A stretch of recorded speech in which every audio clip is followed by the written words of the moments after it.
Hi అండి. Stitching చేసేటప్పుడు cloth వెనక్కి జరగకుండా అలాగే స్టక్ అయిపోతూ ఉంటుంది. ఒక్కొక్కసారి స్టిచ్చింగ్ కూడా నెమ్మదిగా అవుతుంది.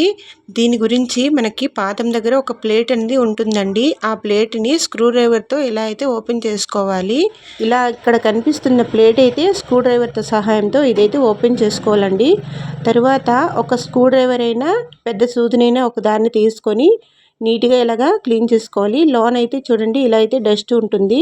దానివల్ల అయితే క్లాత్ అనేది వెనక్కి జరగకుండా కుట్టు అనేది తొందరగా రాదండి. అందు గురించి ఈ ప్లేట్స్ ఓపెన్ చేసుకొని ఇలా క్లీన్ చేసుకున్నాక ఒక క్లాత్ తీసుకొని నీట్‌గా క్లీన్ చేసుకోవాలండి మరోసారి. దీనిలో కొంచెం ఆయిల్ వేసుకొని మళ్ళీ మనకి స్టిచ్చింగ్ అనేది తొందరగా వస్తుందండి. ఒకసారి మీకు కూడా ఈ ప్రాబ్లమ్ వస్తే తప్పకుండా ట్రై చేయండి. నచ్చితే లైక్ చేయండి. కొత్తవారైతే సబ్స్క్రైబ్ చేసుకోండి. Thank you for watching.